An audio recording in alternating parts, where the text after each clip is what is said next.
പശ്ചിമ ബംഗാളിൽ തെരഞ്ഞെടുപ്പ് ഫലം വന്നാലും അടുത്ത 60 ദിവസത്തേക്ക് കേന്ദ്രസേന അവിടെ തന്നെ തുടരും. വോട്ടെടുപ്പിന് ശേഷം ഉണ്ടാകാൻ സാധ്യതയുള്ള അക്രമങ്ങളെ നേരിടാനാണ് കേന്ദ്ര സർക്കാർ ഈ ഒരു സുപ്രധാന തീരുമാനമെടുത്തിരിക്കുന്നത്.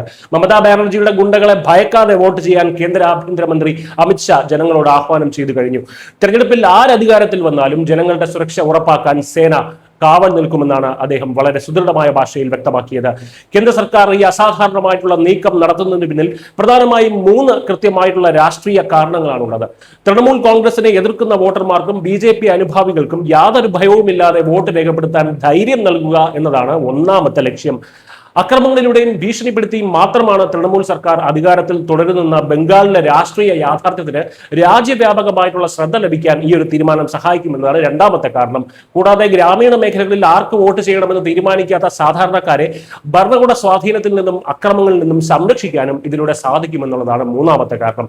സമാധാനപരമായിട്ടുള്ള തെരഞ്ഞെടുപ്പുകൾ കണ്ട് ശീലിച്ച നമ്മൾ മലയാളികൾക്ക് ഒരുപക്ഷെ അവിടുത്തെ ഈ യാഥാർത്ഥ്യങ്ങൾ പെട്ടെന്ന് ഉൾക്കൊള്ളാൻ കഴിഞ്ഞെന്ന് വരില്ല.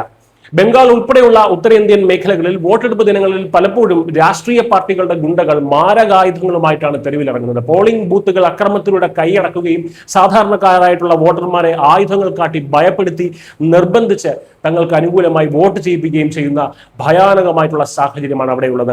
20 വർഷം ജ്യോതി ബസുവിന്റെ നേതൃത്വത്തിലുള്ള കമ്മ്യൂണിസ്റ്റ് പാർട്ടി ഭരിച്ചപ്പോഴും കഴിഞ്ഞ 14 വർഷമായി മമതയുടെ നേതൃത്വത്തിൽ തൃണമൂൽ കോൺഗ്രസ് ഭരിച്ചപ്പോഴും സ്ഥിതിഗതികൾക്ക് യാതൊരു മാറ്റവും ഇല്ലായിരുന്നു. സ്വന്തം സമ്മതിദാന അവകാശം പോലും സ്വതന്ത്രമായി രേഖപ്പെടുത്താൻ കഴിയാത്ത ഇത്തരം ജനാധിപത്യ ധ്വംസനങ്ങൾ പൂർണ്ണമായും ഇല്ലാതാക്കാനാണ് ഇത്തവണ കേന്ദ്ര സർക്കാർ ഈ ഒരു കർശന നടപടികളിലേക്ക് കടന്നിരിക്കുന്നത്.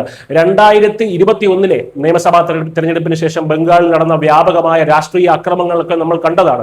ആ രാഷ്ട്രീയ അക്രമങ്ങളുടെ പശ്ചാത്തലത്തിലാണ് ഈ കരുതൽ നടപടി ഇപ്പോൾ ഉണ്ടാകുന്നത്. അന്ന് മെയ് 2 തെരഞ്ഞെടുപ്പ് ഫലം വന്നതിന് പിന്നാലെ പ്രതിപക്ഷ പാർട്ടി പ്രവർത്തകർക്ക് നേരെ വലിയ തോതിലുള്ള അക്രമങ്ങളാണ് നടന്നത്. കമ്മ്യൂണിസ്റ്റ് പ്രവർത്തകരുടെയും BJP പ്രവർത്തകരുടെയും വീടുകളിൽ കയറി കൊലപാതകങ്ങൾ, കൊള്ളയടിക്കൽ, വീടുകൾ കത്തിക്കൽ, ലൈംഗിക അതിക്രമങ്ങൾ എന്നിവ ഉൾപ്പെടെയുള്ള വലിയ ക്രമസമാധാന പ്രശ്നങ്ങൾ അന്ന് സംസ്ഥാനത്ത് റിപ്പോർട്ട് ചെയ്യപ്പെട്ടിരുന്നു.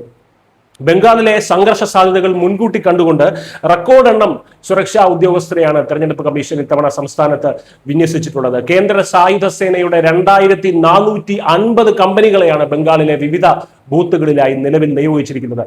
തെരഞ്ഞെടുപ്പ് ഫലം വന്നതിന് ശേഷവും സമാധാനം ഉറപ്പാക്കാൻ ഇതിൽ 500 കമ്പനി സേനാംഗങ്ങൾ അവിടെ തന്നെ തുടരുമെന്ന് കമ്മീഷൻ വ്യക്തമാക്കിയിട്ടുമുണ്ട്.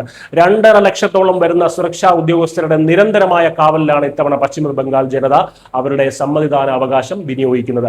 തെരഞ്ഞെടുപ്പ് ജയിക്കാൻ അക്രമത്തിന്റെ പാത സ്വീകരിക്കുന്ന രാഷ്ട്രീയ ശൈലിക്ക് അന്ത്യം കുറിക്കുക എന്നതാണ് കേന്ദ്ര സർക്കാരിന്റെ പ്രധാന ലക്ഷ്യം. ഫലപ്രഖ്യാപനത്തിന് ശേഷമുള്ള ചോരക്കളികൾ ബംഗാളിൽ ഇനി ആവർത്തിക്കാൻ അനുവദിക്കില്ല എന്ന ശക്തമായിട്ടുള്ള താക്കീതാണ് സൈന്യത്തിന്റെ ഈ ഒരു സാന്നിധ്യം നൽകുന്നത്. തൃണമൂൽ കോൺഗ്രസിന്റെ രാഷ്ട്രീയ അക്രമങ്ങളെ ചെറുക്കാൻ ഭരണഘടനാപരമായിട്ടുള്ള എല്ലാ മാർഗങ്ങളും ഉപയോഗിക്കുമെന്ന് ഈ നീക്കം ഉറപ്പിച്ചു പറയുന്നു. ജനാധിപത്യ പ്രക്രിയയിൽ സാധാരണക്കാരായ വോട്ടർമാർക്ക് പൂർണ്ണ സുരക്ഷ ഉറപ്പാക്കുന്നതിലൂടെ ഒരു പുതിയ രാഷ്ട്രീയ സംസ്കാരമാണ് ബംഗാളിൽ രൂപപ്പെടുന്നത്. ഒരു കാലത്ത് ഭാരതത്തിന്റെ സ്വാതന്ത്ര്യ സമരത്തിന്റെയും ദേശീയതയുടെയും മഹത്തായ സാംസ്കാരിക പൈതൃകത്തിന്റെയും ഈറ്റില്ലമായിരുന്ന ആ പഴയ ബംഗാൾ ഈ തെരഞ്ഞെടുപ്പിലൂടെ വീണ്ടും ഉണർന്നെഴുന്നേൽക്കട്ടെ. ജനാധിപത്യത്തിന്റെ ആ പുതിയ വെളിച്ചം ബംഗാളിന്റെ മണ്ണിൽ നിന്ന് വീണ്ടും പ്രകാശിക്കുമെന്ന് നമുക്ക് പ്രതീക്ഷിക്കാം. News desk Kerala.